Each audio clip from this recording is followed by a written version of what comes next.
ഈ ശബ്ദവാക്കിലൂടെ ശബ്ദപരിധിക്കുള്ളിൽ ഞങ്ങളെ ശ്രദ്ധിക്കുന്ന ബഹുമാനരായ മടക്കാല ദേശവാസികളെ, സഹോദരി സഹോദരന്മാരെ, വ്യാപാരി സുഹൃത്തുക്കളെ, നല്ലവരായ നാട്ടുകാരെ, 1955 തിരുവല്ലായിൽ കേവലം 5 പേർ ഉൾക്കൊള്ളുന്ന ഒരു ചെറിയ സമൂഹം പ്രാർത്ഥിച്ചാരംഭിച്ച് ഇന്ന് ലോകവ്യാപകമായി ലോകത്തിലെ എല്ലാ രാജ്യങ്ങളിലും പടർന്ന് പന്തലിച്ച അവിസ്മരണീയമായ ഒരു യുവജന പ്രസ്ഥാനമാണ് ക്രിസ്ത്യൻ ഇവാഞ്ചലിക്കൽ മൂവ്മെന്റ്. ആ ക്രിസ്ത്യൻ ഇവാഞ്ചലിക്കൽ മൂവ്മെന്റിന്റെ സംസ്ഥാന തലത്തിലുള്ള ഒരു ത്രിദിന സമ്മേളനം മണക്കാല ഫെയ്ത്ത് തിയോളജിക്കൽ സെമിനാരിയിൽ വെച്ച് നടന്നു വരികയാണ്. ദൈവത്തിന്റെ നാട് എന്നറിയപ്പെടുന്ന ഈ സംസ്ഥാനത്ത് ദൈവങ്ങളുടെ നാടെന്ന് വിശേഷിപ്പിക്കപ്പെടുന്ന കാസർഗോഡ് മുതൽ നമ്മുടെ സംസ്ഥാനത്തിന്റെ ഭരണസ്ഥിരാകേന്ദ്രമായ അങ്ങേയറ്റം തിരുവനന്തപുരം വരെയുള്ള ജില്ലകളിൽ നിന്ന് തിരഞ്ഞെടുക്കപ്പെട്ടിരിക്കുന്ന ഏതാണ്ട് 1500-ലധികം വരുന്ന യുവപ്രതിഭകളാണ് 3 ദിവസം നീണ്ടു നിൽക്കുന്ന ഈ സംസ്ഥാന ക്യാമ്പിൽ പങ്കെടുത്തുകൊണ്ടിരിക്കുന്നത്. ഇന്ത്യ എന്ന മഹാരാജ്യത്തിന്റെ വ്യത്യസ്ത സംസ്ഥാനങ്ങളിൽ നിന്ന് ഈ സമ്മേളനങ്ങളിൽ പങ്കെടുക്കേണ്ടതിനായി പ്രതിനിധികളായി പല പ്രിയപ്പെട്ടവരും എത്തിച്ചേർന്നിട്ടുണ്ട് എന്നുള്ളത് പ്രസ്താവ്യമായ മറ്റൊരു കാര്യം കൂടെയാണ്. അങ്ങനെ ഏതൊരു വിധത്തിലും ഈ കാലഘട്ടത്തിന് പ്രതീകമെന്ന് വിശേഷിപ്പിക്കാവുന്ന ഒരുപറ്റം യുവജനങ്ങൾ ലോകരക്ഷകനായ യേശുക്രിസ്തുവിൽ കൂടെ മാനവ സമൂഹത്തിന് ലഭിക്കുവാൻ വേണ്ടി പോകുന്ന ആത്മരക്ഷയെ സംബന്ധിച്ച് മണക്കാലയോട് ഒരിക്കൽ കൂടെ പ്രസംഗിക്കേണ്ടതിനായി ഇവിടെ എത്തിച്ചേർന്നിരിക്കുകയാണ്. മണക്കാലയുടെ ഹൃദയഭാഗത്ത് കാലൂന്നിൽ നിന്ന് ഈ സുവിശേഷം നിങ്ങളോട് പ്രസംഗിക്കുമ്പോൾ എന്റെ മനസ്സിലേക്ക് വരുന്ന മറ്റൊരു കാര്യം, ഏതാണ്ട് 1970-കളിൽ ഇവിടെ നടന്ന മറ്റൊരു പരസ്യയോഗമാണ്. കർത്താവിൽ പ്രശസ്തനായ ദൈവദാസൻ പാസ്റ്റർ ടി ജി കോശിയും പി ജി ജേക്കബും സംയുക്തമായി 70-71-കളിൽ ഇവിടെ നടത്തിയ ഒരു പരസ്യയോഗം ഷാരൻ ഫെലോഷിപ്പിന്റെ ചരിത്രത്താളുകളിൽ പ്രസിദ്ധമാണ്. അത് കേവലം ഒരു കപലപ്രസംഗമായി ഒതുങ്ങി നിൽക്കാതെ വളരെ വേഗത്തിൽ പടർന്നു വന്നിരിക്കുന്ന ഒരു അഗ്നി പോലെ പത്തനംതിട്ട, കൊല്ലം ജില്ലകളെ മുഴുവൻ ആവഹിച്ച് ഇവിടങ്ങളെല്ലാം പടർന്ന് പന്തലിച്ച ഒരു മഹാപ്രസ്ഥാനമായി മാറി എന്നുള്ളത് ഇത്തരുണത്തിൽ ഓർത്തിരിക്കേണ്ട പ്രത്യേകമായ ഒരു കാര്യമാണ്. ലോകവ്യാപകമായി മണക്കാല എന്ന് പറയപ്പെടുമ്പോൾ ദൈവശാസ്ത്ര രംഗത്ത് ഉന്നതമായ പഠന നിലവാരം പുലർത്തുന്ന ഒരു ബൈബിൾ സ്കൂള്, അവിടെ നിന്നും വേദപുസ്തകജ്ഞാനികളായി പുറത്തിറങ്ങിയ ആയിരക്കണക്കിന് 10,000-കണക്കിന് ദൈവദാസന്മാർ ഇന്ന് മനുഷ്യൻ ലോകത്തിൽ എവിടെയെല്ലാം കാലുകുത്തിയിട്ടുണ്ടോ ആ രാജ്യങ്ങളിലെല്ലാം കടന്നുപോയി യേശുക്രിസ്തുവിന്റെ സാക്ഷികളാകുന്നു എന്നുള്ളത് ഈ മണക്കാലയ്ക്ക് അഭിമാനത്തോടുകൂടെ ഓർക്കാൻ കഴിയുന്ന മറ്റൊരു വസ്തുത കൂടെയാണ്. അങ്ങനെ ഈ മണ്ണിൽ ഈ യുവജന പ്രസ്ഥാനത്തിന്റെ യുവകേസരികളായ ഒരുപറ്റ യുവജനങ്ങൾ അണിനിരന്ന് നിൽക്കുമ്പോൾ ചരിത്രത്തിന്റെ മറ്റൊരു നിമിഷമാണ് ഇവിടെ ആവർത്തിക്കപ്പെടുന്നത്. പ്രിയമുള്ളവരെ, വളരെ പരിമിതമായ സമയപരിധിക്കുള്ളിൽ ഈ യോഗത്തിന്റെ ഉദ്ദേശ ലക്ഷ്യങ്ങളെ സംബന്ധിച്ച് എനിക്ക് മുൻപായി ഇവിടെ സംസാരിച്ച ദൈവദാസൻ പറഞ്ഞതുപോലെ തന്നെ യേശുക്രിസ്തുവിന്റെ തിരുജനനം മാനവ സമൂഹത്തിന് എന്ത് സംഭാവനയാണ് നൽകിയിട്ടുള്ളത്, എന്തിനു വേണ്ടിയായിരുന്നു യേശുക്രിസ്തുവിന്റെ ജനനമെന്ന് മണക്കാലയോടെ ഒരിക്കൽ കൂടെ പ്രസംഗിക്കുവാൻ വേണ്ടിയാണ് ഞങ്ങൾ ഇവിടെ കടന്നു വന്നിരിക്കുന്നത്. ഒരു കാലഘട്ടത്തിൽ ലോകത്തെ മുഴുവൻ കിടകിട വിറപ്പിച്ച നെപ്പോളിയൻ ചക്രവർത്തി ലോകത്തോട് വിളിച്ചു പറഞ്ഞ ഒരു വാചകമുണ്ട്: 2 ശക്തികളെ ലോകത്തിനുള്ളൂ, അതൊന്ന് വാളും മറ്റൊന്ന് തൂലികയുമാണ്. പടവാൾ ഉയർത്തി പടനടത്തി ചരിത്രത്തിൽ വിരോധികാസം തുന്നിച്ചേർത്ത മഹാന്മാരുടെ നീണ്ട നിര തന്നെയുണ്ട് ഇവിടെ. അവർ ഉയർത്തിയ പടവാളിന്റെ വേദന പാവപ്പെട്ടവൻ തിരിച്ചറിഞ്ഞു. നിരപരാധിയുടെ രക്തം നെടുനീളത്തിൽ ഈ രണഭൂമിയിലൂടെ പതഞ്ഞൊഴുകിയപ്പോൾ അതിന് നേതൃത്വം നൽകിയ നേതാക്കന്മാർ ഉല്ലസിച്ചു. അവരുടെ തലയിൽ വിലസുവാൻ പോകുന്ന കിരീടങ്ങളെ ഓർത്ത്, നിരപരാധിയുടെ രക്തത്തിൽ പടുത്തുയർത്തിയ കിരീടങ്ങൾ, അതാണ് വാളിന്റെ ശക്തി. ഇനി മറ്റൊരു ശക്തി കൂടിയുണ്ട്, അതാണ് തൂലിക. ചരിത്രത്തിലേക്ക് ഒരെത്തിനോട്ടം നടക്കിയ തൂലികയുടെ വിജയമായ സമരകാഹളങ്ങളും തന്നിമിത്തം വിശ്വം കണ്ട മഹത്തായ വിപ്ലവങ്ങളും തിരിച്ചറിയുവാൻ അധികം നേരം വേണ്ട. ഏകാധിപതികളുടെ സിംഹാസനങ്ങൾ ഇളകി മറിഞ്ഞതും ജനാധിപത്യവും കമ്മ്യൂണിസവും ഒക്കെ ഈ നാട്ടിൽ നിലവന്നതും ഇന്നലെ പിടിച്ചൊരു കളിപ്പാട്ട് പോലെ ഏവർക്കും അറിയാവുന്ന വസ്തുതയാണ്. ധാർമ്മികതയും സാൻമാർഗികതയും കാറ്റിൽ പറത്തി തൂലികത്തുമ്പിലൂടെ വിരചിക്കപ്പെടുന്ന കഥാപാത്രങ്ങളെ അല്പം പോലും വസ്ത്രം ധരിപ്പിക്കാതെ ശാസ്ത്രത്തെ വ്യഭിചരിച്ച ബുദ്ധിരാക്ഷസന്മാരും ഇവിടെ ഉണ്ടായിട്ടുണ്ട്. അവരൊക്കെ അവരിലൂടെ വിരചിക്കപ്പെട്ട കഥാപാത്രങ്ങളെ നാടകമാക്കി സിനിമയാക്കി ഇവിടെ അവതരിപ്പിച്ചിട്ടുമുണ്ട്. ഏത് കോപ്രായങ്ങളും സഹർഷം സ്വാഗതം ചെയ്യുന്ന ഒരുപറ്റം ആളുകൾ ഇതിനെയെല്ലാം സ്വീകരിച്ചു. ഇതിനെല്ലാം പോലീസിന് സംരക്ഷണവും ലഭിച്ചിട്ടുണ്ട്. ഈ തെരുവിൽ നമ്മൾ വായിച്ചറിഞ്ഞത് ബലാത്സംഗങ്ങൾ, തട്ടിക്കൊണ്ടുപോകലുകൾ, വസ്ത്രാക്ഷേപങ്ങൾ ഇവിടെ നിന്നാണ്. പ്രിയമുള്ളവരെ, ധർമ്മിഷ്ഠന്മാരെന്ന് നാം വിചാരിച്ചിരിക്കുന്ന സാരോപദേശങ്ങൾ നൽകിത്തരുന്ന അങ്ങനെയുള്ള പ്രിയപ്പെട്ടവരെ കുറിച്ച് പ്രതിപാദിക്കുന്ന പ്രതിവാദ ഗ്രന്ഥങ്ങളിൽ നിന്ന് തന്നെയല്ലേ? എന്താണ് ഇന്ന് നടന്നുകൊണ്ടിരിക്കുന്നത്? ആധുനിക തലമുറ ഇവരെയാണ് അനുഗമിക്കുന്നത്.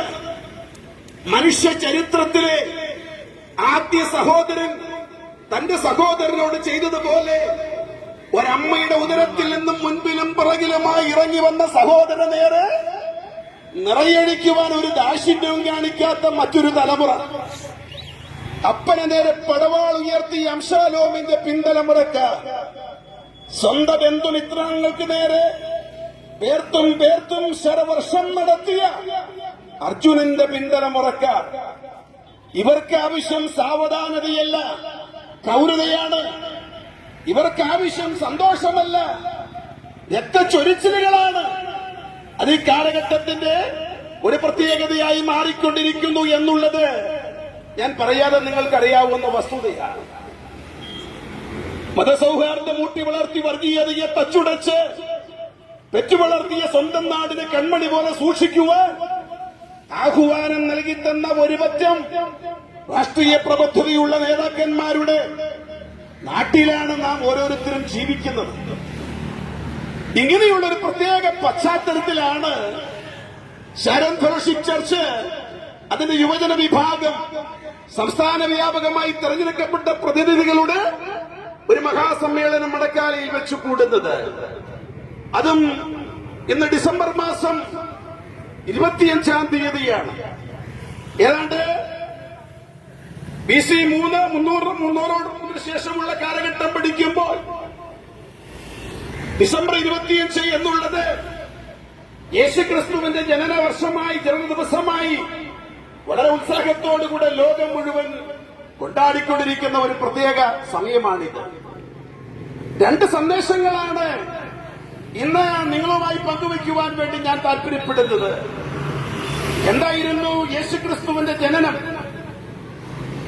വിശുദ്ധ വേദപുസ്തകത്തിന്റെ ആദിവേദികളിൽ തന്നെ പാപത്താൽ മലീമസപ്പെട്ട് ഇടർന്ന ഹൃദയത്തോടുകൂടിയും നിറഞ്ഞ കണ്ണുകളോടുകൂടി ഏദൻ തോട്ടത്തിന്റെ സൂക്ഷിപ്പുകാരായി ദൈവത്താൽ ആകപ്പെട്ട് ആദാം ഹവ്വമാർ അവിടെ നിന്ന് ഇറങ്ങിപ്പോകുന്ന ദാരുണമായ ഒരു കാഴ്ചയുണ്ട്. നിറകണ്ടുകളോടുകൂടി എന്നേക്കുമായി നഷ്ടപ്പെട്ട ദൈവസാന്നിധ്യത്തിൽ നിന്ന് വിയർപ്പോടുകൂടെ ജോലി ചെയ്യേണ്ടതിനും വേദനയോടുകൂടെ മക്കളെ പ്രസവിക്കണമെന്നുള്ള ശാപവാക്കുകൾ ജീവിതത്തിൽ പേറി തകർന്ന ഹൃദയത്തിനുടമകളായി ആ തോട്ടത്തിൽ നിന്നവർ പാലായനം ചെയ്യുമ്പോൾ കരുണാമയനായ സർവശക്തനായ ദൈവം അവരോട് പറഞ്ഞൊരു വാഗ്ദത്തമുണ്ട്. ജീവിതത്തിൽ വന്നുപോയ പാപത്തിന് പരിഹാരം വരുത്തുവാൻ ഒരു സ്ത്രീയുടെ സന്തതി പിറക്കും. അന്നു മുതൽ കാത്തിരുന്നു. ഈ സ്ത്രീയുടെ സന്തതിയായി പിറക്കുന്ന ലോകരക്ഷകന് വേണ്ടി കാലങ്ങൾ, മാസങ്ങൾ, വർഷങ്ങൾ പലതും കഴിഞ്ഞുപോയി. മനുഷ്യന്റെ കാത്തിരിപ്പിന് ആ കാലഘട്ടങ്ങളിൽ ഒരു ഉത്തരം കാണുവാനിടയായി തീർന്നില്ല. ഏതാണ്ട് യേശുക്രിസ്തുവിന്റെ ജനനത്തിന് 700 വർഷങ്ങൾക്കപ്പുറത്ത് ദാർശനികനായ യെശയ്യാവ് ഇപ്രകാരം യഹൂദ ജനത്തെ നോക്കി ലോകത്തോട് പ്രവചിച്ചു. ഒരു ലോകരക്ഷകന് ലോകത്തിലേക്ക് വരുവാൻ വേണ്ടി പോകുകയാണ്. യേശുക്രിസ്തുവിന്റെ ജനനത്തിന് 550 വർഷങ്ങൾക്ക് മുമ്പ് ജീവിച്ചിരുന്ന മീഖായി എന്ന പ്രവാചകൻ വിളിച്ചു പറഞ്ഞു, അവൻ ജനിക്കുവാൻ വേണ്ടി പോകുന്നത് ബെത്ലഹേം എന്നൊരു പട്ടണത്തിലായിരിക്കും. ബെത്ലഹേം എന്നൊരു പട്ടണം എന്ന് പറയുമ്പോൾ ചുണ്ണാമ്പ് കല്ലുകളാൽ ധാരാളം കാണപ്പെടുന്ന 2500 താഴെ മാത്രം ആളുകൾ പാർത്തിരുന്ന ഒരു കൊച്ചു ഗ്രാമമായിരുന്നു അത്. അവിടെ നിന്ന് രക്ഷകൻ വരുമെന്ന് പ്രാവചനിക ശബ്ദമുണ്ടായി. ലോകമതങ്ങളുടെ തറവാടെന്നറിയപ്പെടുന്ന യഹൂദാജനം ഈ രക്ഷകന്റെ വരവിന് വേണ്ടി കാത്തിരുന്നു. എന്നാൽ ഒരു കാര്യം ഞാൻ നിങ്ങളുടെ ദുഃഖത്തോടുകൂടെ പറയുകയാണ്. ആദാമിനോടുള്ള ദൈവത്തിന്റെ വാഗ്ദത്തം, പ്രവാചകൻ മുൻകൂട്ടി പ്രവചിച്ച പ്രവചനം, അതിന്റെ നിവൃത്തിയായി ബെത്ലഹേമിൽ ലോകരക്ഷകൻ പിറന്നപ്പോൾ കാത്തിരുന്ന യഹൂദരത് തിരിച്ചറിയുവാൻ അവസരമുണ്ടായില്ല. എന്തായിരുന്നു യേശുക്രിസ്തുവിന്റെ ജനനം? യേശുക്രിസ്തുവിന്റെ ജനനം ആദാമിനോടും ഹവ്വയോടുമുള്ള ദൈവീക വാഗ്ദത്തങ്ങളുടെ നിവൃത്തീകരണമായിരുന്നു. പ്രിയമുള്ളവരെ, യേശുക്രിസ്തു ജനിക്കുന്നതിന് 550 വർഷങ്ങൾക്കപ്പുറത്ത് ചൈനയിൽ കൺഫ്യൂഷ്യസ് എന്ന് പറയപ്പെടുന്ന പ്രശസ്തനായ ഒരു ചരിത്രകാരൻ ജീവിച്ചിരുന്നു. അദ്ദേഹത്താൽ എഴുതപ്പെട്ട പ്രസിദ്ധമായ ഒരു ഗ്രന്ഥമാണ് അനലക്സ്. അദ്ദേഹം ലോകത്തോട് വിളിച്ചു പറഞ്ഞു, ലോകത്തിനൊരു മഹാരക്ഷകൻ ഉദയം ചെയ്യുവാൻ വേണ്ടി പോകുന്നു. ലോകത്തിന്റെ രക്ഷകനായി പിറക്കുന്ന ആ മഹാരക്ഷകൻ ചൈനയിൽ നിന്നൊരിക്കലും ഉടലെടുക്കുകയില്ല. എങ്കിലും അദ്ദേഹത്തെ ആശ്രയിച്ചിരുന്ന, വിശ്വസിച്ചിരുന്ന ചരിത്രകാരന്മാർ അനലസ് ഗ്രന്ഥത്തിൽ രേഖപ്പെടുത്തിയിരിക്കുന്ന ലോകരക്ഷകന്റെ വരവിന് വേണ്ടി കാത്തിരുന്നു. അതുപോലെ തന്നെ ഗ്രീസ് സാമ്രാജ്യം നമുക്കറിയാം. ലോകത്തിന് തത്വചിന്തയുടെ ആദിപാഠങ്ങൾ പഠിപ്പിച്ച് ലോക തത്വചിന്തയുടെ തലത്തൊട്ടപ്പുറന്നറിയപ്പെട്ടിരുന്ന ഒരുപറ്റം തത്വചിന്തകന്മാർക്ക് ജന്മം നൽകിയ നാടാണ്. അവിടെ ജീവിച്ചിരുന്ന പ്ലേറ്റോ എന്ന് പറയപ്പെടുന്ന പ്രസിദ്ധനായ എഴുത്തുകാരൻ, അദ്ദേഹത്തിന്റെ പ്രസിദ്ധമായ പുസ്തകമാണ് റിപ്പബ്ലിക് എന്ന പുസ്തകത്തിൽ യേശുക്രിസ്തു ജനിക്കുന്നതിന് 400 വർഷങ്ങൾക്ക് മുമ്പ് താൻ എഴുതി വെച്ചൊരു പ്രധാനപ്പെട്ട കാര്യമുണ്ട്. ലോകത്തെ മുഴുവൻ രക്ഷിക്കുന്ന അവിസ്മരണീയമായ നേതൃത്വം നൽകുന്ന ഒരു മഹാൻ ഈ ലോകത്തിലേക്ക് ഇറങ്ങി വരും. പക്ഷേ അതൊരു ഗ്രീക്കുകാരനായിരിക്കില്ല. വീണ്ടും അദ്ദേഹം കുറിച്ചു വെച്ചു, ലോകം മുഴുവൻ ഗ്രീക്ക് തത്വചിന്തയാണ് നമ്മൾ പഠിപ്പിച്ചതെങ്കിൽ നമ്മൾ പഠിപ്പിച്ച തത്വചിന്തയെ മാറ്റിമറിച്ച് ഇന്നുവരെ ലോകം കാണാത്ത ഒരു പുതിയ തത്വസിദ്ധാന്ത ലോകത്തിന് പ്രദാനം ചെയ്യുന്ന ഒരു രക്ഷകൻ ഈ ലോകത്തിലേക്ക് ഇറങ്ങി വരും. പ്രിയമുള്ളവരെ, നിയമ സംവിധാനങ്ങൾ, അതിന്റെ ആദിപാഠങ്ങൾ ലോകത്തെ പഠിപ്പിച്ച രാഷ്ട്രമാണ് റോമാ സാമ്രാജ്യം. ആ റോമാ സാമ്രാജ്യത്തിൽ ജാസിറ്റസ് എന്ന് പറയപ്പെടുന്ന പ്രസിദ്ധനായ ഒരു മനുഷ്യനുണ്ടായിരുന്നു. അദ്ദേഹം തന്റെ രേഖകളിൽ എഴുതി വെച്ചു, ഹിസ്റ്ററി എന്ന് പറയപ്പെടുന്ന പുസ്തകത്തിൽ, ഈ ലോകത്തിന് രക്ഷകനായ ഒരു മനുഷ്യൻ പറക്കും. എന്നാൽ അവൻ ഒരിക്കലും ഒരു റോമാക്കാരനായിരിക്കയില്ല. മനുഷ്യൻ ജീവിക്കുന്ന സകല രാജ്യങ്ങളിലും നിയമ സംവിധാനം അത് പടർന്നു പന്തലിക്കേണ്ടതിന് അതെല്ലാം പഠിപ്പിച്ചു കൊടുത്ത നമ്മുടെ ഈ നിയമ സംവിധാനത്തിന്റെ പോരായ്മകളെ എന്നേക്കുമായി തുടച്ചു മാറ്റി ഒരു രാഷ്ട്രതന്ത്രജ്ഞനും ഒരു പൊളിറ്റീഷ്യനും മനസ്സിലാക്കാത്ത ഒരു പുതിയ നിയമ സംവിധാനം ലോകത്ത് കൊണ്ടുവരുന്ന ഒരു രക്ഷകൻ ജനിക്കുവാൻ വേണ്ടി പോകുകയാണ്. എന്നെ കേൾക്കുന്ന വാത്സല്യ സഹോദരങ്ങളെ, മടക്കാളിയിലെ വ്യാപാരി സുഹൃത്തുക്കളെ, നല്ലവരായ ദേശവാസികളെ, എന്തായിരുന്നു യേശുക്രിസ്തുവിന്റെ ജനനം? 4 കാര്യങ്ങളാണ് ഞാൻ നിങ്ങളോട് ഓർപ്പിക്കുവാനിടയായി തീർന്നത്. യേശുക്രിസ്തുവിന്റെ ജനനം ആദാമിനോടും ഹവ്വയോടുമുള്ള പ്രവചനങ്ങളുടെ നിവൃത്തിയായിരുന്നു. യേശുക്രിസ്തുവിന്റെ ജനനം കൺഫ്യൂഷന്റെ ചരിത്രകാരന്റെ ചരിത്ര നിരൂപണങ്ങളുടെ പൂർത്തീകരണമായിരുന്നു. പ്ലേറ്റോ എന്ന് പറയുന്ന തത്വസംഹിതക്കാരന്റെ അദ്ദേഹത്തിന്റെ വാചകമായിരുന്നു. ടാഡിറ്റസിന്റെ എഴുത്തുകുറിപ്പുകളിൽ കാണാൻ കഴിയുന്നതായിരുന്നു.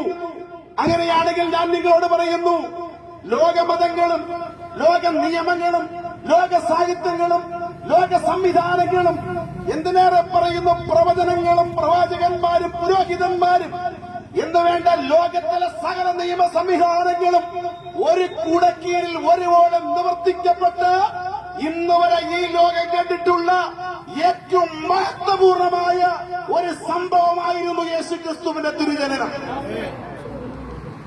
അതാണ് യേശുക്രിസ്തുവിന്റെ ജനനം. ഒരു കാര്യം കൂടെ പറഞ്ഞ് ഞാൻ പ്രഭാഷണത്തിന് പുഷ്ടിപ്പെടുവാൻ വേണ്ടി താല്പര്യപ്പെടുകയാണ്. എന്തിനായിരുന്നു യേശുക്രിസ്തു ജനിക്കുവാനിടയായി തീർന്നത്? ഉരുക്കുമുഷ്ടി കൊണ്ട് ലോകത്തെ അടക്കി ഭരിച്ച നെപ്പോളിയൻ ചക്രവർത്തി ഒരിക്കൽ ഒരു രാജ്യത്തെ ആക്രമിക്കുവാൻ വേണ്ടി സൈന്യ സമേതനായി കടന്നു പോവുകയാണ്. അങ്ങനെ വിശാലമേറിയ ഒരു സ്ഥലത്ത് അവർ ഒരുമിച്ച് പാളയമിറങ്ങിയിരിക്കുകയാണ്. സൈന്യാധിപനായ നെപ്പോളിയൻ തന്റെ സൈന്യത്തിന് അന്ത്യശ്വാസം നൽകി. ഇന്ന് രാത്രി നാം ഇവിടെ പാളയമിറങ്ങിയിരിക്കുന്ന കാര്യം ശത്രു രാജ്യം അറിയരുത്. ഒരു പടയാളിയുടെയും കൂടാരത്തിനകത്തുനിന്ന് ഒരു മെഴുകു തിരുനാളം പോലും പുറത്തു കാണരുത്. എവിടെയെങ്കിലും ഒരു വെളിച്ചം കണ്ട് അത് ഒരു ശത്രു പടയാളിയുടെ സാമീപ്യമായി മറ്റുള്ളവർ മനസ്സിലാക്കുവാനും ഈ രാത്രി നമ്മളെ ആക്രമിക്കുവാനും സാധ്യതയുണ്ട്. ഏതാണ്ട് 2:30 മണി രാത്രി സമയം തന്റെ ആജ്ഞകൾ എങ്ങനെയാണ് പടയാളികൾ അനുസരിക്കുന്നത് എന്നറിയേണ്ടതിനു വേണ്ടി പ്രച്ഛന്ന വേഷധാരിയായി പടയാളികൾ തിങ്ങിപ്പാർക്കുന്ന ആ പട്ടാള ക്യാമ്പുകളിലൂടെ അദ്ദേഹം യാത്ര ചെയ്യുകയാണ്. അങ്ങനെ അദ്ദേഹം യാത്ര ചെയ്ത് പോകുമ്പോഴാണ് ഒരു കൂടാരത്തിന്റെ ഉള്ളിൽ നിന്നും ഒരു ചെറിയ മിന്നാമിനിങ്ങിന്റെ വെളിച്ചം കണ്ടു. തന്റെ ആജ്ഞ ലഭിച്ച് ആരാണ് ഈ വെളിച്ചം വഹിക്കുന്നത് എന്നറിയേണ്ടതിനായി ആ മനുഷ്യൻ അവിടേക്ക് കടന്നു ചെന്നു. അപ്പോഴാണ് തനിക്ക് മനസ്സിലായത്, ഒരു പടയാളി ഒരു പേപ്പർ കഷണത്തിൽ എന്തൊക്കെയോ കുറിച്ചു വെച്ച് ഒരു മെഴുകുതിരി അതിന്റെ മുൻപാകെ കത്തിച്ചു വെച്ച് താൻ ആ പേപ്പർ കഷണത്തിന് മുൻപിൽ മുട്ടുകുത്തി നല്ലതുപോലെ ഉറങ്ങുകയാണ്. പടയാളി അറിയാതെ കൂടാരത്തിനകത്ത് കയറി അവിടെ എഴുതിയിരിക്കുന്ന പേപ്പർ എന്താണെന്ന് അറിയേണ്ടതിന് വേണ്ടി നെപ്പോളിയൻ ചക്രവർത്തി ആ എഴുതിയിരിക്കുന്നതെല്ലാം വായിച്ചു. അപ്പോൾ അദ്ദേഹത്തിന് ഒരു കാര്യം മനസ്സിലായി. ആ പടയാളി എഴുതിയിരിക്കുകയാണ്, എന്റെ ജീവിതത്തിൽ ഇന്നുവരെയും ഞാൻ കൊടുത്തു തീർക്കുവാനുള്ള കടങ്ങൾ, കടം കൊടുക്കുവാനുള്ളവരുടെ പേരുകൾ, കൊടുക്കുവാനുള്ള തുക, അതെല്ലാം ഓരോന്നോരോന്നായി എഴുതി വെച്ച ശേഷം അവസാനമായ പടയാളി ഇപ്രകാരം എഴുതി വെച്ചിരിക്കുകയാണ്, എന്നെ വിറ്റ് കഴിഞ്ഞാൽ, എന്റെ കുടുംബത്തെ വിറ്റ് കഴിഞ്ഞാൽ, എന്റെ വീട് വിറ്റ് കഴിഞ്ഞാൽ, എന്റെ വസ്തുവക വിറ്റ് കഴിഞ്ഞാൽ, എനിക്കുള്ളത് മുഴുവൻ വിറ്റ് കഴിഞ്ഞാലും എന്റെ കടം തീർക്കാൻ പറ്റില്ല. പിന്നെ ആരാണ് എന്റെ ഈ കടം തീർക്കുന്നത്? എന്റെ കടം തീർക്കുവാൻ ഒരു മാർഗവും ഞാൻ കാണുന്നില്ല. കിഴക്കേ ചക്രവാളത്തിൽ ഉദയസൂര്യൻ ഉദിച്ചുയരുന്നതിന് മുൻപായി എന്റെ കടം കൊടുത്തു തീർക്കുവാൻ നിർവാഹമില്ലാത്തതുകൊണ്ട് ഞാൻ ഈ ലോകത്തോട് എന്നേക്കുമായി യാത്ര പറയുകയാണ്. നെപ്പോളിയൻ ഇതെല്ലാം വായിച്ച ശേഷം ചെയ്ത കാര്യം എന്താണെന്നറിയാമോ? ആത്മഹത്യക്കുറിപ്പ് എഴുതി വെച്ച പടയാളിയെ നിരാശനാക്കാതെ അതെഴുതുവാൻ വേണ്ടി താൻ ഉപയോഗിച്ച് അതേ പേന ഉപയോഗിച്ച് അതിന്റെ അടിയിൽ എഴുതി വെച്ചു, അല്ലയോ പടയാളി, നിന്റെ കടം തീർക്കുവാൻ നിനക്കോ നിന്റെ കുടുംബത്തിനോ നീയുമായി ബന്ധപ്പെട്ട സംവിധാനങ്ങൾക്കോ സാധിക്കുന്നില്ല. പക്ഷേ നെപ്പോളിയൻ എന്നൊരാൾ ഇവിടെ ജീവിച്ചിരിക്കുന്നുണ്ടെങ്കിൽ നിന്റെ കടം നെപ്പോളിയൻ തീർക്കും. എന്നെ കേൾക്കുന്ന വാത്സല്യ പ്രിയമുള്ളവരെ, എന്തിനാണ് ഈ സംഭവം ഞാൻ നിങ്ങളെ ഓർപ്പിക്കുവാനിടയായി തീർന്നത്? ആധുനിക മനുഷ്യൻ അനുഭവിച്ചുകൊണ്ടിരിക്കുന്ന ഏറ്റവും കാതലായ പ്രശ്നമെന്നുള്ളത് അവന്റെ പാപപ്രശ്നമാണ്. ഈ പാപപ്രശ്നം പരിഹരിക്കുവാൻ വേണ്ടി മതങ്ങൾ, പുരോഹിതന്മാർ, സംവിധാനങ്ങൾ എന്തെല്ലാം മാർഗങ്ങളാണ് നമുക്ക് നൽകിത്തന്നത്?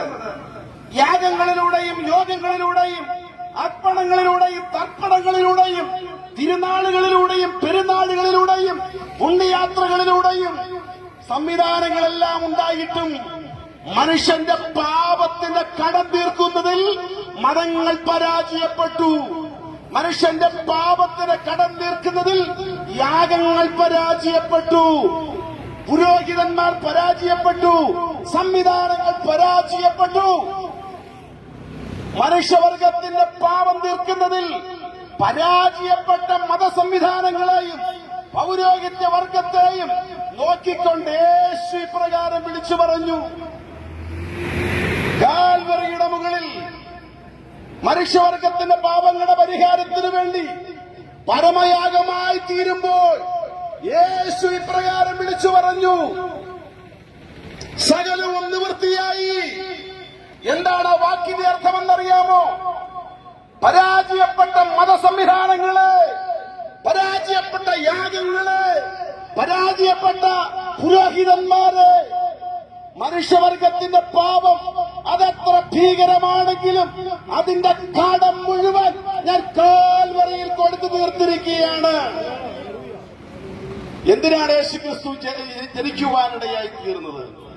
യേശുക്രിസ്തു ഭൂമിയിലേക്ക് മനുഷ്യനായി അവതരിക്കുവാനിടയായി തീർന്നത് മനുഷ്യവർഗത്തിന്റെ പാപത്തിന്റെ കടം തീർക്കുവാൻ വേണ്ടിയാണ്.